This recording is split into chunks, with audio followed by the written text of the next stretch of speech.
Hola a todos, bienvenidos a La Ventana Indiscreta Review. Hoy dedicado a X-Men Apocalipsis, que se estrenó hace 2 semanitas.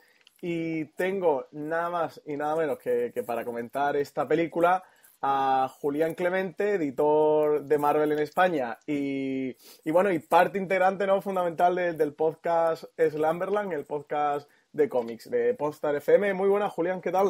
Hola, ¿qué tal? ¿Cómo estás, Francis? Pues nada, lo primero agradecerte que nos dediques un ratito de tu tiempo, que sé que siempre andas muy liado, para hablar con todos nosotros de este X-Men Apocalipsis, que, bueno, era fundamental tenerte. Tú sabes que a mí todos los reviews y todo lo que hablemos que tenga que ver con el mundo del cómic, para mí es un Pues placer yo tenerte y un honor. encantado de estar aquí contigo comentando la peli. Aparte que sea un gran cinéfilo y seriéfilo, que sé que ve muchas más cosas que tengan que ver con los superhéroes, muchísimo más. De verdad que es un placer tenerte y te lo agradezco muchísimo y seguro todos los oyentes están encantados de tenerte. Por cierto, Julián, ¿te han mandado lo de Netflix, de Luke Cage? Sí. Muy bien, Sí. Así muy que bien. estamos Ole, ahí ole. con muchas ganas de ver Bueno, la serie de Luke Cage. en cuanto tengamos los capítulos ya los comentaremos por el Slack que tenemos de la cadena, porque tengo una gana tremenda de verla y de comentarla contigo. Pero bueno, vamos a por X-Men Apocalipsis, que es lo que nos toca hoy. Como los dos andamos muy mal de tiempo, Julián está a tope, lo hablamos ahora off the record, ya preparando el año que viene en la editorial. Yo tengo el Screen TV aquí en Málaga y tengo mis charlas, mesas redondas, etcétera, y con la Cinemateca también es un lío, así que no hemos preparado nada, va a ser un programa de los dos dialogando sobre la película, sobre lo que nos ha parecido, que también es algo que llevaba un tiempo dándole vueltas para los reviews y me apetecía tener a gente así, pues como hoy, por ejemplo, Julián, que es un auténtico experto en el tema, y bueno, simplemente que tengamos un diálogo y charlemos y fluya, ¿no? Algo de forma natural, Julián, que muchas veces salen cosas más chulas, ¿no? Está todo menos encorsetado y tenemos más libertad, puede salir algo muy bueno. Sí, que vaya surgiendo sobre la Que vaya marcha, surgiendo, a ver qué tal. así que bueno, esto es lo que hay, ¿no? No Nada, va a haber mucha estructura nada, en la conversación. si es un desastre, que nos perdone. Quedamos muy dispersos, pedimos disculpas por antelación. Julián, ¿qué tal la peli? Bueno, tú la viste 1 o 2 semanas antes, ¿verdad? Tú la viste en un pase de prensa en Madrid. Sí, yo la vi en el pase de prensa, que fue, pues creo que una semana antes del estreno, lo que suelen ser los pases de ¿Y qué prensa, tal? Cuando tú realmente. fuiste al pase de prensa, ¿qué tal fue tu sensación? Y también la de la gente con la que viste la peli y tal, que no sé si pulsaste un poquito las opiniones.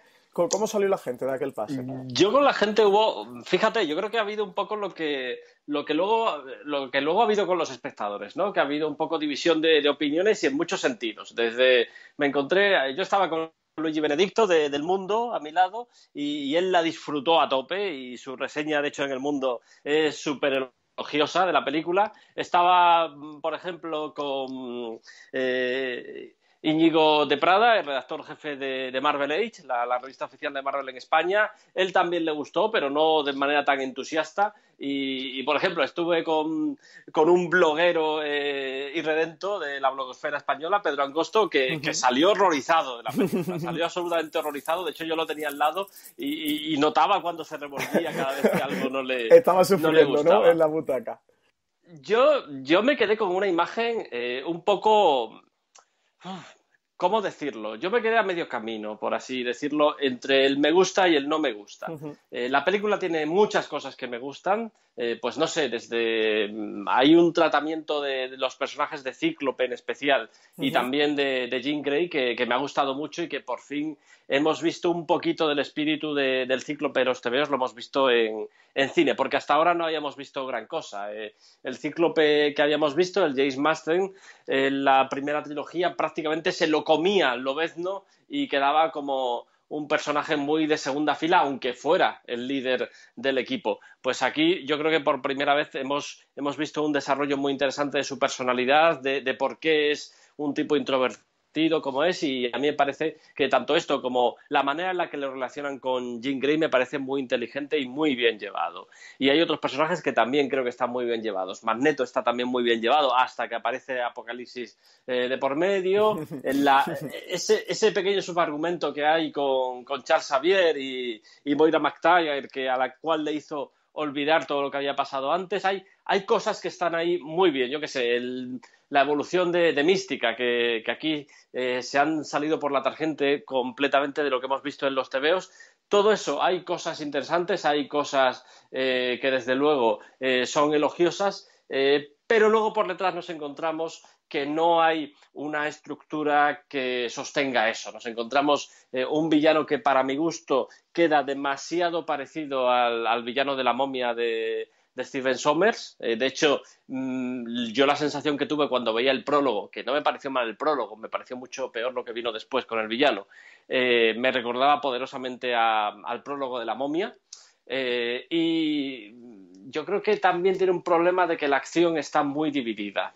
Tenemos momentos en los que a la película le cuesta mucho avanzar porque te está contando historias que están muy divididas, cada uno con diferentes personajes, y se hace una película que avanza a trompicones y al final llegamos a una batalla final que llegamos completamente agotados y casi con ganas de salir.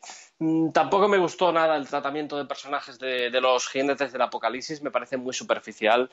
Esto luego entraremos más en detalles, pero uno de los problemas que para mí tiene la película es que tiene demasiados protagonistas y eso al final redunda en que apenas te puedes concentrar en uno, dos, tres, y en esta película hay personajes que hubieran merecido mucha mayor atención y se han quedado reducidos a eso. Yo creo que es una película que tiene sus cosas interesantes y sus fallas, no llega al desastre absoluto que fue X-Men 3, o no digamos ya Lobezno Orígenes, que era directamente una película abominable, pero es verdad que para mi gusto se queda, yo creo que es la película más floja que le he visto a Bryan Singer hasta la fecha. Pues sí, no, estoy muy de acuerdo con los apuntes que tú has hecho y de hecho varios de los puntos que ya has mencionado serían los que me gustaría desarrollar en el programa. Coincido totalmente contigo, que creo que uno de los grandes problemas que tiene la película es que es muy dispersa, que tiene muchos cortes, ¿no? Que la acción la divide en muchas zonas diferentes y va pegando saltos de una a otra y al final resulta todo un poco anticlimático. Pero, Julián, una pregunta que a mí me surge, te la hago a ti como auténtico experto en los cómics y de cómics de X-Men, yo como auténtico neófito del mundo de cómics de X-Men, porque además de X-Men jamás he leído nada, es una tarea que tengo muy pendiente. ¿Tú crees que es una película que le pueda gustar más a los fans de los cómics y menos al espectador, más al espectador general que no ha tenido una aproximación al mundo del cómic que al fan del cómic, o es algo que no tiene importancia ninguna, que puede ser indiferente? Yo encuentro en estos aspectos que es difícil hacer estas diferenciaciones, porque probablemente encontrarás gente que haya leído difícilmente encontrarás gente que haya leído más TVOs de X-Men que yo, y a mí la película me dejó un poquito frío, pero sí le reconozco que hace mucho fanservice, es decir, hay muchísimos guiños por todas partes a los lectores, hay mucho personaje que pasa por aquí y que el lector que haya leído 30 años de TVOs sabe perfectamente lo importante que es ese personaje. Y bueno, el personaje de Apocalipsis, que es un villano que surgió en los 80, pero tuvo su importancia sobre todo en los años 90, está más o menos retratado. El problema aquí yo creo que viene de origen, que es que Apocalipsis en los TVOs nunca fue un gran villano. Fue gran villano en momentos puntuales, pero en general yo creo que es el personaje, el villano más representativo de los años 90, con todo lo que eso significa en los cómics. En los años 90 los cómics tendieron a la exageración, a la hipérbole, a la falta de argumento, al excesivo protagonismo del dibujo, y todo eso lo veías en personajes como Apocalipsis. Podíamos hablar mucho más, pero incluso se montó un gran evento alrededor de él y nos encontramos pues un personaje demasiado teatral, demasiado Kirsch para mi gusto, y yo creo que además eso rompe un poco con lo que venía siendo la estética de la saga. Aquí quizá se han ido en el mal sentido, lo que a mí me parece, hacia el terreno superheroico en cuanto a hacer una traslación demasiado literal de esos trajes de colores, de esas vestimentas que le vemos. Incluso Magneto se ha hecho ya un traje de color brillante. Apocalipsis es un tío que muchas veces te da la sensación de estar viendo un cosplay, y ahí me parece que está rompiendo con lo que ha metido desde el principio Bryan Singer en la saga, que es la sobriedad, el decirte que esto es nuestro mundo, y es nuestro mundo con pequeñas diferencias, como que existen mutantes, y eso creo que se ha perdido en esta saga. Me sorprende además porque es cierto que los años 80 en los que está ambientado la historia eran unos años, pues desde ahora lo podemos ver como el horterismo llevado a su sumum, ¿no?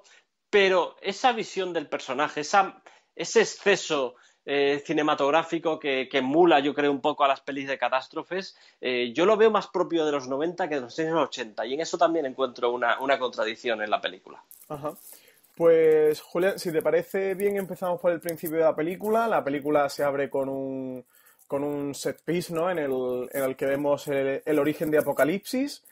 Para mí es una de las 3 escenas mejores de la película, mejor llevadas.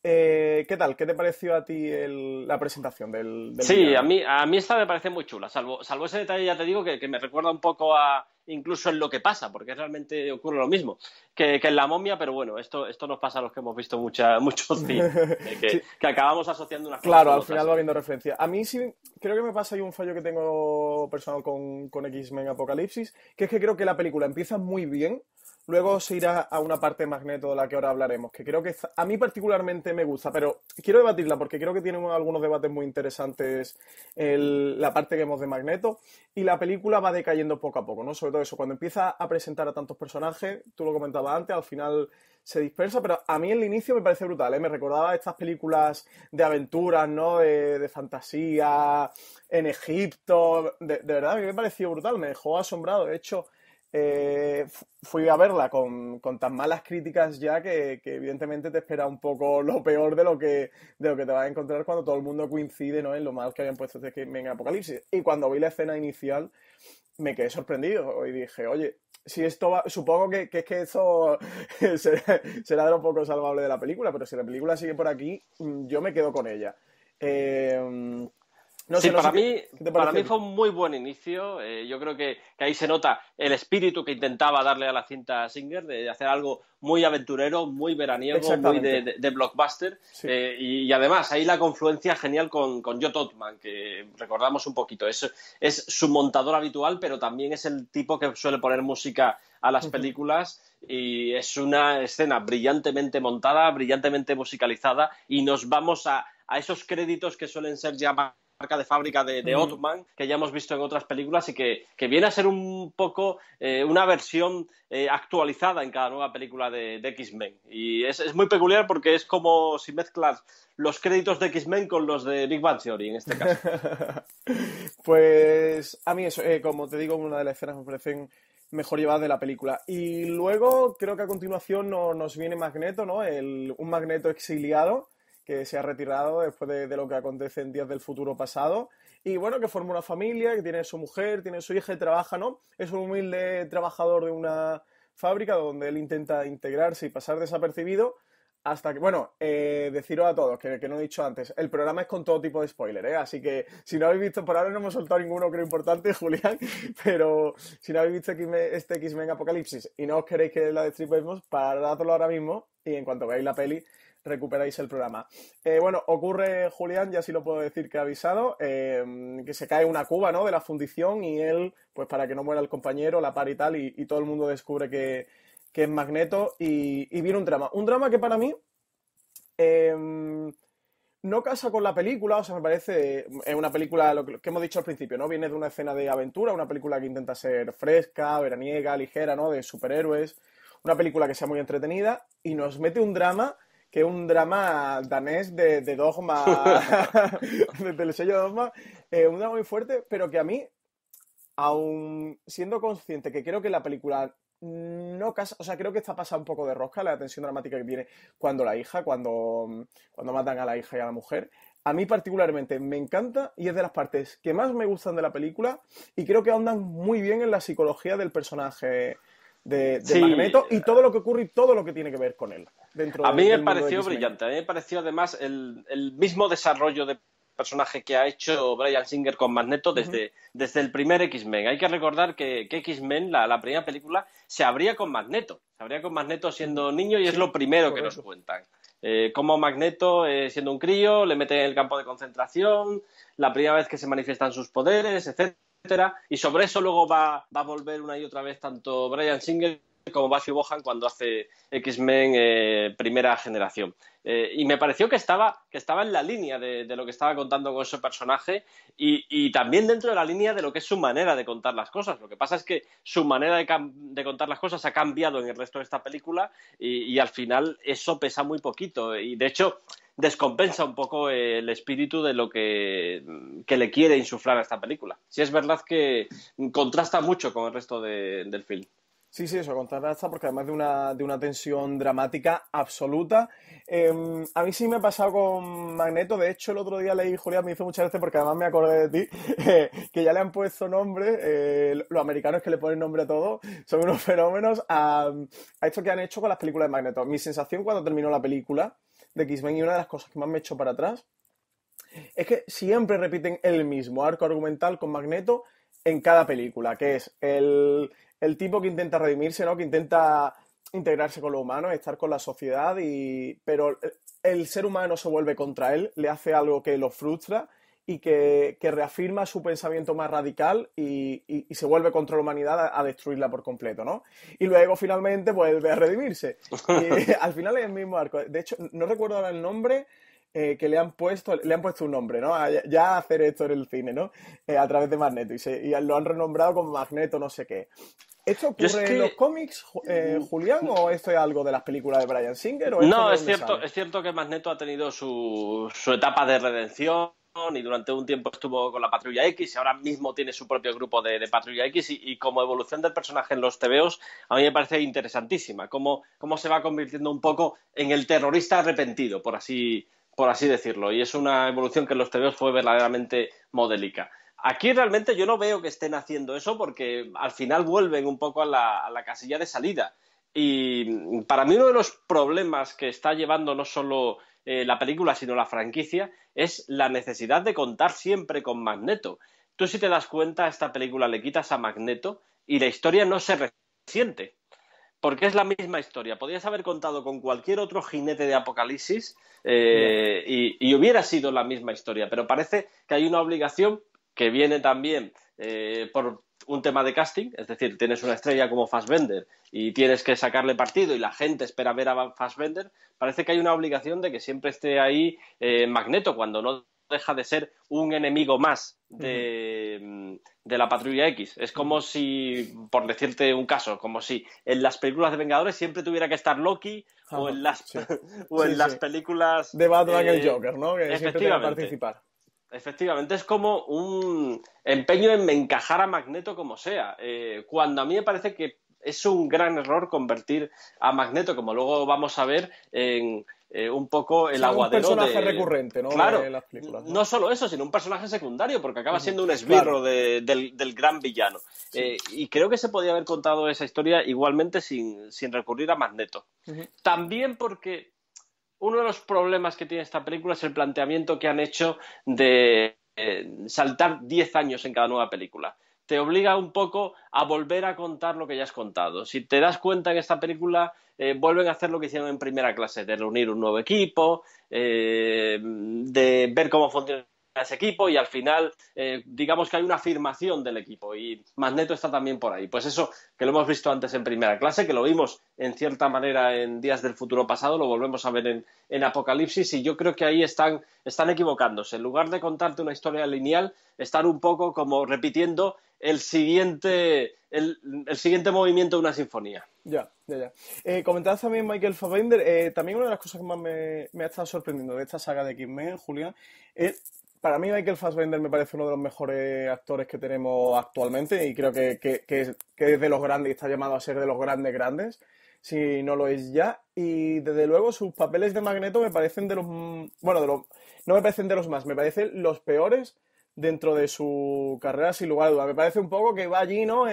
Coge el cheque, cumple lee el guión y se va. No lo veo muy implicado en la saga. Me parece que pasa muy desapercibido él y que le imprime poca potencia a Magneto. ¿Tú cómo ves? Yo le veo muy bien cuando va de calle, es decir, cuando es una persona más y tiene escenas muy potentes, tanto en esta película, estoy pensando en las escenas en la fundición, en la escena en el bosque que tenemos cuando ocurre toda la tragedia, pero también recuerdo la anterior película, aquella escena que a mí me pareció impactante en Primera Clase, cuando teníamos a Magneto en aquel bar donde entraba buscando a los nazis que se habían cobijado en Argentina, pero en cambio es un tío que a mí me parece que se desdibuja mucho y se queda muy de menos en cuanto se pone el casco. En cuanto se pone el casco me da la sensación que estoy viendo un cosplay. Sí, No no. sé si es justo o tiene que ver también con el diseño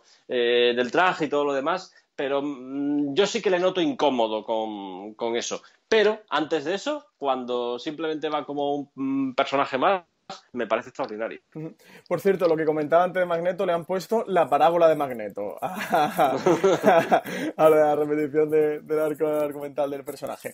Y más cosas que quería comentar. Julián, yéndome a otro actor, me quiero ir a Jean Grey. ¿Qué te parece Sophie Turner dentro de la película? Porque a mí, desde luego, me pareció de las que está en mejor forma dentro del reparto, y desde luego creo que sí, que va a ser una actriz que estamos viendo en Juego de Tronos, que en la pasada temporada y en la presente su papel ha destapado, ¿no? Y ha pegado ella actoralmente un subidón Sí, increíble. desde luego. Y Y en se la... la pe- nota que ha crecido, Sí, sí. compara con la primera temporada. Pues mira, Sophie Turner muy bien, le quedan muy bien las sombreras y hace muy bien el personaje y creo que le da una dimensión trágica a Jean Grey que no notábamos en las anteriores películas con Famke Janssen. Digamos que es una figura mucho más frágil de lo que era Famke Janssen, que era una mujer muy potente y con una personalidad muy marcada, y para mí el único problema es externo a ella. El problema es conmigo mismo, que es que yo cada vez que la veo a Sansa, Ya. no me queda otra, pero es un problema que siempre ocurre cuando optas por actores que están muy consolidados en televisión en un determinado papel y te los llevas a otro papel y acabas viendo continuamente al otro personaje en lugar de la interpretación de la nueva película. Sí. Y bueno, y tiene el momento estelar en la batalla final, ¿no? Que se convierte en Fénix, que Sí, hace... sí, que era y un está momento un también muy poco. esperado, ¿no? Por los fans. Es además como la segunda vez que te hace un teaser de Fénix Bryan Singer, ¿no? Porque cuando terminó X-Men 2, que para mí sigue siendo la mejor película de toda la franquicia, acababa también con un teaser de lo que iba a ser la tercera película, que en su momento iba a dirigirla él, pero no pudo, y bueno, todo lo que ya todo el mundo conoce, ¿no? Y acababa con un teaser precisamente de Fénix. Pues aquí también tenemos un teaser de que la siguiente película podría ser la de Fénix Oscura, y además tenemos otra vez a Bryan Singer diciendo que lo mismo nos apunta a la siguiente, con lo cual, mira, lo que decíamos antes de una sinfonía que repite los movimientos, pues es que parece que estuviéramos viviendo otra vez la misma historia, Bueno, ¿no? en Estados Unidos no apuestan mucho, por la continuidad de Bryan Singer. O sea, bueno, no de que no la vaya a hacer, sino que desde luego nadie quiere que la haga. Sí, sí que hay un poco de discusión y debate sobre cuál es el futuro de X-Men, que quiero hablarlo al final del programa, pero eso, voy a dejar eso para el final del programa, dejo esa cuestión. Y ahora me quiero ir a otro personaje, el cual vemos en la presentación y que es un personaje, ¿no? Fundamental dentro de la Patrulla X, que es Cíclope. ¿Qué te pareció la presentación, Julián, de Cíclope?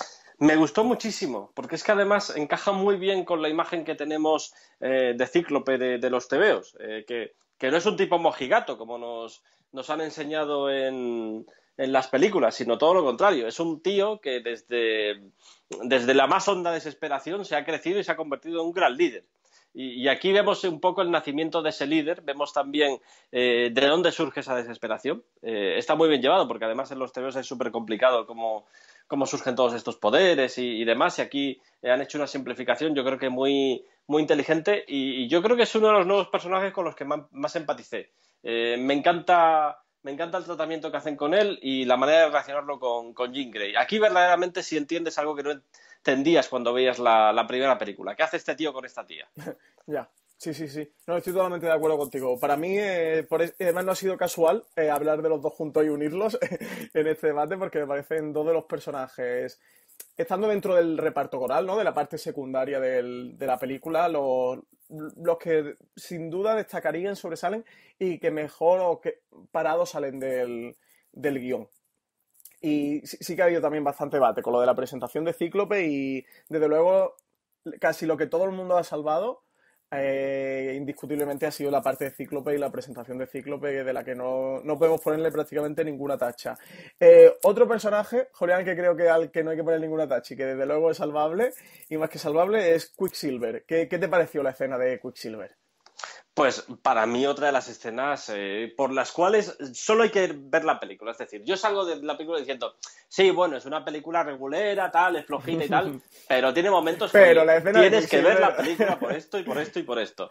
Y, joder, es que yo creo que tenían muy claro que el momento con el que se quedó todo el mundo de Días del Futuro Pasado fue la escena, que luego echas el retrovisor y te das cuenta que no era en absoluto tan grandiosa como es esta. La escena de Cíclope, que era pequeñita, pero que era muy, muy chula y muy interesante cómo la planteaban y la narrativa y el ingenio con el que la hacían, y dijeron, oye, esto multiplicado por 1000. Y te montan esta escena grandiosa. De nuevo, no sé si ha sido una decisión de Ottman o de Bryan Singer, pero acompañarla de la música de Eurythmics me pareció brillante, porque encaja increíblemente bien tanto en el espíritu del personaje como en lo que está ocurriendo, como en la época en la que se supone que está ocurriendo, y un verdadero espectáculo. Para mí probablemente el centro de la película sea esa escena. Sí, el tipo es un auténtico robaescenas, porque en Día del Futuro Pasado, como comentaba, fue la escena que todo el mundo se divirtió en la parte más socarrona dentro de X-Men. Sería como la parte de Deadpool, ¿no? Que conservan los X-Men. Es un personaje muy divertido, eso, muy socarrón. No sé si en los cómics él mantiene este tono que le han dado en las películas. Para nada, los cómics suele ser un tío antipático, los TVOs. Pues suele ser un tío que está siempre enfadado, además. El giro que le han dado a la película. Y desde luego que sí, que es lo que tú comentas, ¿no? Que esta escena han dicho, teníamos la otra, funcionó también, está multiplicada por 10. Sirve un poco de alivio porque lo que vendrá después es una gran tragedia, y es que muere el hermano de Cíclope. Que, por cierto, fue una parte de la trama que vi muy mal resuelta, porque es como todo, ha muerto, bueno, pues venga, vamos a lo siguiente, ¿no? Pues venga, vamos a por lo que venga, ¿no? Esta parte no me gusta, pero sí que no le echo la culpa a Cíclope, ¿no? De que no le veo un pozo dramático, una tensión dramática de... Es que la Cíclope, película ha muerto tu hermano, ¿sabes? La película cae en su trampa, es decir... Sí. Tienes muchas cosas que contar, tienes muchas escenas que hacer, tienes que volver a la escena que has dejado colgada anteriormente y es un correr. Un colega habla del género de películas de correrías y esta peli tiene un poquito de películas de correrías, hay que negarlo. Sí. Es como un poco el principio de ahí no me sale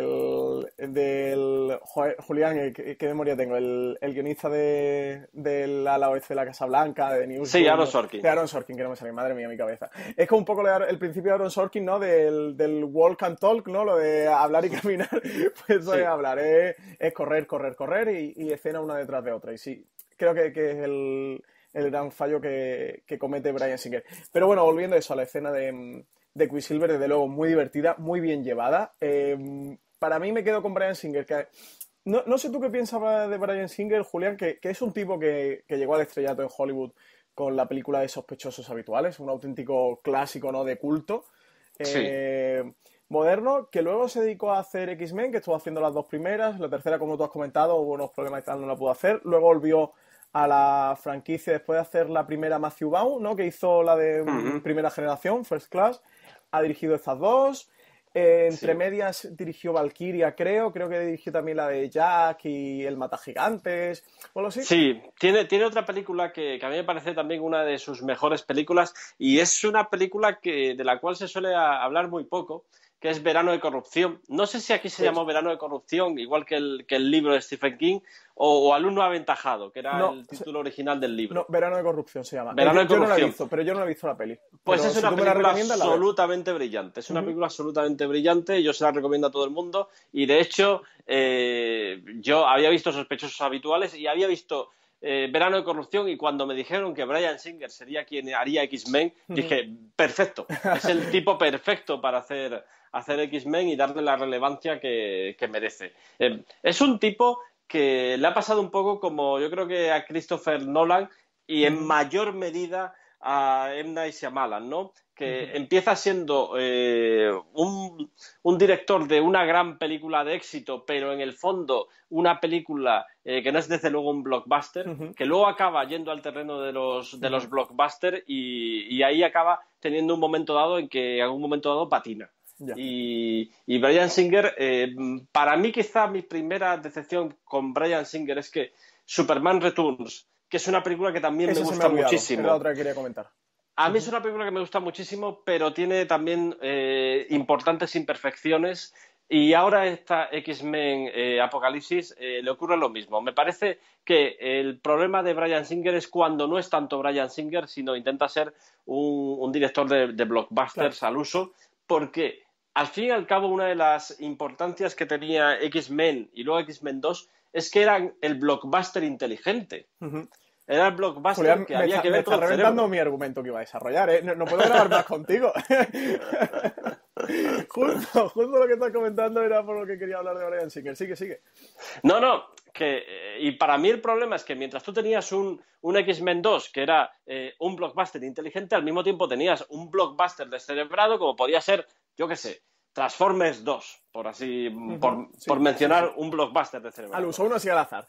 Claro, o cualquier película de Michael Bay para saber de qué estamos hablando, ¿no? Claro, aquí no sé qué ha pasado, no sé si han tenido algún encuentro en un cuarto de baño Michael Bay y Bryan Singer, pero el caso es que aquí se ve algo más de Michael Bay que de Bryan Singer y es una lástima. Claro. Sí, pues nada, es que has comentado justo por lo que yo quería sacar el tema de Bryan Singer, que por eso decía, ¿no? Que un tipo que venía de sospechosos habituales, por lo cual a mí en X-Men o en Superman, que se me había olvidado a mí comentar la Returns y tal, lo que espero, o yo, siendo un productor, por lo que contrataría a Bryan Singer, es porque hiciera un desarrollo inteligente de los personajes y construyera en la medida de lo posible, y sabiendo que estamos en una película de superhéroes, pero que lo construyera con un cierto aspecto, ¿no? O trasfondo autoral, ¿no? En el que el guión tenga un buen desarrollo, los personajes tengan el peso suficiente, y al final me parece que Bryan Singer ha conseguido justo lo contrario. Creo que es un director que en X-Men no se le puede poner absolutamente ninguna tacha visualmente. Creo que las películas lucen muy bien, que el tío sabe llevar muy bien la acción de un blockbuster. Aquí en la batalla final está todo muy bien desarrollado, muy bien rodado y tal. Que creo que es a lo mejor lo que en principio, o bueno, es seguro que yo en principio no le exigiría a un director como Bryan Singer, y sin embargo lo que sí le exigiría, que es que me haga un buen desarrollo de la historia, es justo en lo que en X-Men me ha flaqueado. Por eso me resulta un poco contradictorio lo de Bryan Singer. Sí, porque además lo contratas precisamente para eso, para que te haga el blockbuster inteligente. Es que para lo contrario, es decir... Tienes una cartera impresionante de directores de blockbusters de Hollywood. No pillas a Bryan Singer. Mira, por un ejemplo clarísimo, que bueno, ya lo sabía en X-Men 1, lo que pasa es que a mí aquí me han dolido mucho más. Olivia Nunn. Tú no fichas a una tía como Olivia Nunn, que sí, es un pibón, pero también es una actriz impresionante. Sí, totalmente. No la fichas para que lo único que haga, con perdón, es poner el culo. Ya. Sí, estamos totalmente de acuerdo. Te lo firmo. Claro, nos hemos encontrado con... Sí, vale, es una peli muy fanservice. Tiene un mogollón de villanos y hay mogollón de apariciones de personajes que no esperas. Yo que sé, Caliban, los Morlocks. Ahora mismo te estoy diciendo nombres y tú no los recuerdas porque no has leído los TVOs. Ya te asiento con la cabeza. Pero claro, el que ha leído los TVOs se le ha quedado, hostia, mira, si es este, si ahora va a salir este, si ahora va a salir lo otro, tal. Pero es que al final son muñecos de acción moviéndose a lo largo de la pantalla. Claro, a lo mejor hubiera sido más interesante contar con un villano con un alcance menos extenso que el de Apocalipsis, que hubiera necesitado de menos personajes a su alrededor y haberte centrado en la historia que estás contando, porque al final, Francis, ¿cuál es la historia que cuenta esta película? A mí no me queda claro. No, ni a mí tampoco. Ese de hecho es el gran problema de X-Men Apocalipsis, que es que lo estábamos hablando antes, que abarca tantísimo que al final para mí se me queda en una película, salvando las distancias, y la otra me parece infinitamente mejor, un poco lo que pasaba en Los Vengadores con Ultron, ¿de acuerdo? De que al final tienes como un megavillano destructivo que tienes que acabar con él y fin de la película, ¿sabes? Yo me quedo con eso, al final, y entonces me resulta muy pobre lo que te cuenta. Claro, y luego, a pesar de eso, tiene sus momentos, pero claro, se desdibujan completamente en esto que dices, ¡jo, qué pena! ¿Sabes? Es la definición de película fallida. Sí. Una mala película es la que sales y esto no se salva por ninguna parte, ¿sabes? Sí, sí, sí. Una película fallida es aquella con buena intención que amaga, pero al final no da. Y No, sí, tiene momentos, pues oye, mira, hay un momento para mí de escalofrío, hacia el final de la película, cuando Fassbender y McAvoy emulan un diálogo de la primera película que tuvieron Patrick Stewart y Ian McKellen. Hay solo el que se haya conocido y se haya visto muchas veces la primera película y conozca la saga, se está dando cuenta que el diálogo que están teniendo es el mismo diálogo que tuvieron en X-Men 1. Que sabes que no está siendo ya precuela porque han cambiado la línea alternativa y tal, sino, vale, hay cosas que se repiten y hay cosas que se mantienen y hay cosas que son diferentes. Y esto es lo que se mantiene, el espíritu de los personajes sigue siendo el mismo. Pero más allá de esos detalles que a mí me emocionan y que te llaman mucho la atención como aficionado, como seguidor de la saga, el juicio global a la película no es el que me hubiera gustado que fuera. Sí. Julián, otros personajes que me gustaría tratar. Los jinetes del apocalipsis. Yo me quiero por ahora reservar mis opiniones. ¿Qué te parecen los jinetes del apocalipsis? Los secuaces de este villano apocalipsis. Pues un desastre. Un desastre. A mí me parece el mayor desastre de la película. Es que yo en un momento dado a esto lo llamaba Apocalipsis y sus Village People, porque realmente parece que que haya ido a una convención y se haya buscado a 4 que estén haciendo un cosplay. Sí, a 4 frikis, ¿no? Claro, tenemos Mariposa Mental, que es un personaje que, bueno, en los TVOs nunca ha sido gran cosa, pero, coño, haz como con Mercurio, haz que sea algo en las películas. Y todo lo contrario, prácticamente tiene un plano bonito y ya está. Pues para eso, haz como hiciste cuando contrataste al tío que hacía de Dientes de Sable en la primera X-Men, que es, pues, cógete una modelo bonita y que salga bien en pantalla, porque tener a Olivia Nunn para esto me parece un desperdicio absoluto. Sí. Bueno, Tormenta está por ahí, pero me parece una presentación para un personaje tan importante como Tormenta, una inclusión dentro de la saga, pues francamente mejorable. Yo me quedé con ese mismo sabor de boca, ¿eh? Que la presentación de Tormenta... Uf. Sí. El Ángel lo mismo, es que ya lo habíamos visto en X-Men 3 y yo creo que X-Men 3 tenía más papel que aquí, lo cual es sorprendente, ¿sabes? Que en un momento dado estemos diciendo que algo de X-Men 3 es mejor que lo que nos ofrece esta película. Y ya el cachondeo total es más neto siendo el correveidile de Apocalipsis. Me parece tremendo. Sí. No, es que es injustificable lo que hacen con el Jinete del Apocalipsis. Sí me parece a mí que esta película ha sufrido, no sé si a ti te lo parece, como una vengadorización, es decir, vamos a hacer lo que hacen en Los Vengadores, ¿no? Tener una película muy coral, con muchos personajes, en el que el villano tenga también sus secuaces y se enfrenten, ¿no? Todos nuestros protagonistas contra el villano y todos los secuaces del villano. Creo que sufre un poco eso, ¿no? El efecto de Vengadores, de Civil War, de esta corriente, que creo que también la sufre Batman Superman. Es decir, de que ellos se fijen de decir, coño, esta gente de Marvel lo está haciendo muy bien. ¿Qué es lo que hacen? Hacen esto. Pues vamos a hacer nosotros lo mismo. E intentar un poco copiar una fórmula que no les pega, que no les casa, que realmente no va con ellos. Que no va además, con el espíritu propio de la película. Se fijan en lo que no se tienen que fijar de la fórmula Marvel, que la fórmula Marvel va por otro sitio. Es decir, yo ya vi eso, algo de eso, ya lo vi en X-Men Días del Futuro Pasado. Lo que pasa es que ahí quedaba bien y tenías una película que te daba una sensación de eso, de gran escenario, de un escope gigantesco como podía ser anteriormente la de Vengadores. Yo sí dije, hostia, me han hecho los Vengadores de X-Men. Aquí, en cambio, me parece que se queda lejos, porque precisamente los Vengadores, por mucho que nos mole la batalla final, lo que mola de los Vengadores es la relación de los personajes, las pollitas de Iron Man y Capitán América, la pequeña historia que hay debajo de Hulk que te están contando y que está muy bien encajada, y nada de eso vemos aquí, cuando precisamente es un director muy capacitado para hacer eso.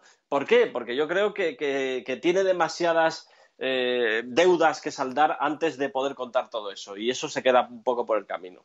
Pues sí. Y, Julián, otra de las pequeñas historias junto al Magneto que a mí más me gustan de la película es la del doctor Xavier y Moira, que al final se resuelve. ¿Qué tal? ¿Qué te parece a ti esta subtrama que tiene Pues es una de las Apocalipsis? cosas que me gustan. Porque además es esta trama de película pequeña llevada a la película grande, este es el tipo de cosas que hace bien tanto Bryan Singer como curiosamente Joss Whedon, y que si hubiéramos tenido más de esto y menos de lo otro, Ujú. probablemente el balance hubiera sido más positivo. Además, a mí Rose Byrne me encanta como actriz y como mujer, y la eché mucho de menos en la anterior película, así que encantado de tenerla de vuelta. Sí, es que a mí eso me parece una de las... Lo que hablamos, ¿no? Un poco lo que le demandamos o le pedimos a Bryan Singer, que tiene estos pequeños momentos, eso, con Magneto lo puede hacer, y aquí con el Doctor Xavier, y sí que te da una historia, sin tampoco mucha cuota de pantalla, pero bien elaborada de una forma sentimental muy bonita, que al final te deja un buen sabor de boca la historia del Doctor Xavier. Preciosa. Julián, te voy a pedir escenas con las que te quedes de este X-Men Apocalipsis. Pues yo creo que casi las hemos contado todas. Pues teníamos la escena inicial, que era prometí algo que luego no tienes. Totalmente. A mí el tratamiento de Magneto inicial me gusta, aunque coincido contigo en que está descontextualizado. La escena de Mercurio, sin duda, para mí es el gran disfrute de la película. No hemos hablado de la escena de Lobezno. La escena de Lobezno es un fanservice que está ahí metido como... Yo la comparo con la escena de Spider-Man en Vengadores, perdón, en Civil War. La escena de Civil War de Spider-Man, tú la analizas y dices, coño, es un pegote, si no hacía falta meter aquí a Spider-Man. Pero ¿cómo disfrutas ese pegote? Claro, a mí me pasa eso, Julián, que la quitas, ¿sabes? La obvias esa Sí, escena y la película no cambia absolutamente nada. O sea que me gusta mucho, la inclusión de Lobezno, que lo hayan metido, cómo lo meten. Creo que te cuenta algo también del personaje y sobre todo cuando huye por el bosque hecho un lobo, o sea, hecho un lobezno. me, sí. me gusta mucho y creo que está bien llevado, pero creo que en el guión la deberían de haber atado un poquito. Sí, sobre todo porque además nos están contando una historia que viene de la anterior película. Si te acuerdas de la anterior película, al final quedaba en manos de Stryker. Ujú.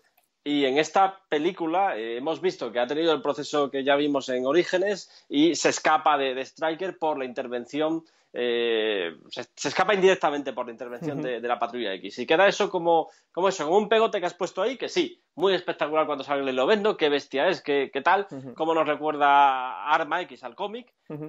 pero me da la sensación que merecía un poquito de... Eh, un posicionamiento Sí, más cuidado sí, sí. dentro del guión. No Totalmente. simplemente, oye, escríbete esto y lo encajamos aquí, pumba. Totalmente. Sí, pero sí que es verdad que es disfrutable lo que tú comentabas. Y aquí veo otra vez el reflejo de mirar lo que están haciendo los compañeros de enfrente o de al lado, ¿no? Oye, esta gente ha hecho esto con Spider-Man, mola mucho, vamos a hacerlo nosotros con Lobezno. No quiero decir que sea así, ¿eh?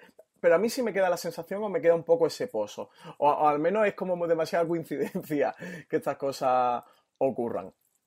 Sí, ahí no lo sé, la verdad, porque es evidente que la historia esa te daba pie lo que había ocurrido en la anterior película a contarla. No sé si el hecho de que Spider-Man apareciera de esa manera les ha dado pie a que ellos lo hicieran. Sí, en todo caso, si el pegote, por así decirlo, en Civil War se notaba muy poquito porque disfrutaban mucho, aquí se nota un poquito Sí, más. aquí se nota un poquito Se más, lo sí. tenían que haber currado un poquito más.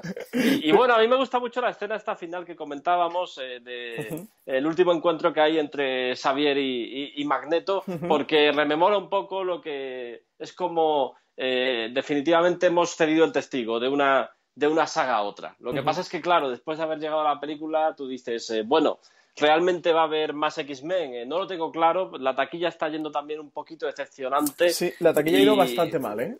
y claro, ya veremos a partir de aquí Fox qué va a hacer, porque Fox tiene un gran dilema. Fox tiene un personaje como Masacre, que por 4 duros han hecho una película que se ha comido a todo X-Men.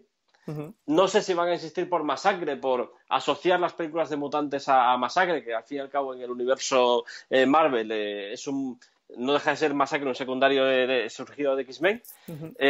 O van a seguir insistiendo con X-Men o van a intentar llegar a un acuerdo con Marvel para... No lo sé, pero ahora mismo sospecho que en los despachos de Fox todas las cartas están sobre la mesa. Pues sí, mira, comentaba Deadpool costó 58 y recaudó 763.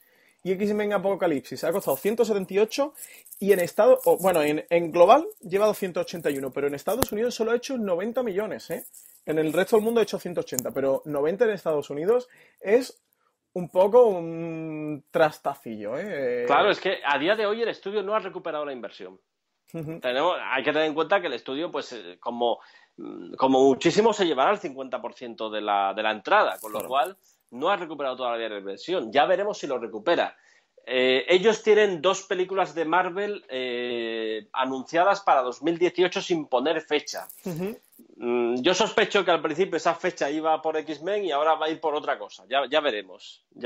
Con lo cual, yo creo que es el momento, chicos de Fox, es el momento de hablar con Kevin. Pues ya vamos encaminando la recta final del programa. Hemos hablado de lo divino del humano de X-Men Apocalipsis y nunca mejor dicho lo de lo divino.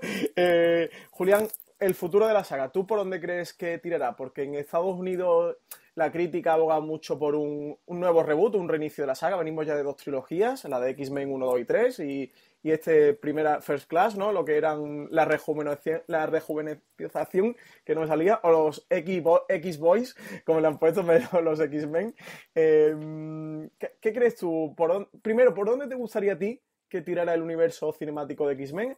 Y segundo, haciendo un poco de gurú, ¿por dónde crees que puede tirar? A mí me gustaría que siguieran con el reparto que tienen e hicieran más películas con este reparto y avanzaran como tenían planeado inicialmente. El que una película no haya salido como esperaban no quiere decir que las siguientes no tengan que salir mejor. De Apocalipsis, ¿no? Sigan evolucionando los personajes. Claro, a ver, esta película ya plantea el siguiente argumento, que puede ser la saga de Fénix Oscura. También tenemos en la escena postcréditos, tenemos la presentación de Mr. Siniestro, que es un tío que le gusta jugar con los genes, experimentar y clonar personajes y tal. Los TVOs clonó a Jean Grey, etcétera. Es un personaje que a mí me da la sensación que le iban a sacar un partido diferente al que le sacan en los TVOs, sí. Hombre, ya que has planteado que este es el nuevo equipo de X-Men, que por lo menos veamos a ese equipo en acción, porque al final todas las películas de X-Men acaban con, oye, este es el grupo que hemos tenido y la película siguiente te cuentan que han muerto la mitad. Con lo cual me gustaría ver a este equipo en acción. Ahora, aquí los números al final son tajantes y crueles. Si a Sony no le tembló la mano para dejar colgada la historia de los padres de Peter Parker, a Fox, que es una productora exactamente igual de cruel como todas, no le va a temblar la mano en absoluto si la historia de X-Men de esta generación llega hasta aquí. Y no sé si relanzamiento, no sé si acuerdo con Marvel. Para mí, yo preferiría que siguieran con lo que tienen, que intentaran mejorar, pero si no va a ser por ahí, creo que un relanzamiento no va a funcionar. No va a funcionar porque ya es un escenario, no es un escenario de 2016, es un escenario de los años 2000 donde las cosas funcionaban de manera autónoma, y ahora estamos en el escenario de los universos conectados, con lo cual yo de verdad llamaría a Kevin Feige, que seguro que está deseando hablar con la gente de Fox. Y bueno, Julián, ya sí que para acabar te voy a pedir ranking de las 6 películas de X-Men, ya que hemos terminado estas 2 trilogías, ¿tú cómo las colocarías? A ver, así mental, te voy a poner un poco en un aprieto. Pues mira, mi película favorita de X-Men sigue siendo X-Men 2. La segunda probablemente sería X-Men Primera Generación. La tercera sería X-Men Días del Futuro Pasado. La cuarta sería X-Men. La quinta sería esta. Y la sexta, y me atrevo a decir que muy por debajo de las 6 anteriores, es X-Men 3. Vale. De Lobezno ni hablamos. De Lobezno no, sí, no. Fíjate que no te he preguntado y ha sido de forma totalmente intencionada, ¿eh? Sí, yo las 3 últimas, de tu cuarta a tu sexta, lo firmo igual. Yo quizás me quedaría con primera posición Días del Futuro Pasado, Primera Generación y luego X-Men 1. Y luego tal y como tú lo has dicho. Pues, Julián, ¿alguna cosa que quieras comentar antes de que acabemos el programa, que se nos haya quedado en el tintero? Pues yo creo que nada, quizá análisis de futuro, todavía tenemos un Lobezno por medio, que ya veremos por dónde irá. Está por ver cuál va a ser el impacto que tenga Masacre en todo este planteamiento, pero yo creo que eso nos lo dirá el calendario. Sí, por ahora los planes están muy tiernos ahora mismo. Sí, Sí, sí, sí. Y no sé, que nos hemos quedado un poquito de a verlas venir. ¿Qué va a pasar ahora? ¿Qué va a pasar ahora? Sí, sí, sí, totalmente. A ver por dónde tiran y qué ocurre con el universo cinemático de los X-Men. Pues Julián, para ser improvisado, oye, para no llevar guión, creo que nos ha quedado bastante bien, ¿eh? Creo que toda la audiencia va a disfrutar este programa. Imagínate si lo escribiéramos. Imagínate. Lo que podríamos haber hecho, lo que podría haber sido Oye, nosotros. Francis, como siempre, un placer estar en la ventana indiscreta, ¿eh? Un placer para mí y para todos los oyentes seguro tenerte a ti, Julián, que desde luego, como he dicho al principio, que eres un gran cinéfilo y un experto absoluto de todo lo que tenga que ver con Marvel y de X-Men. Así que darte las gracias, de verdad que te lo vuelvo a repetir, que sé que estás muy liado y que sé que es un lío para ti dedicarnos una horita de tu tiempo. Así que muchísimas gracias, un placer y nada, intentaremos vernos pronto. Si hay que buscar alguna excusa, a ver que nos estrenan pronto para que podamos Eso, grabar otro review. A ver si quedamos. A ver si quedamos. Nos vemos muy prontito, ¿eh? Nos vemos por Madrid muy prontito. Venga, Francis, un abrazo muy grande. Un abrazo enorme. Hasta luego, Julián.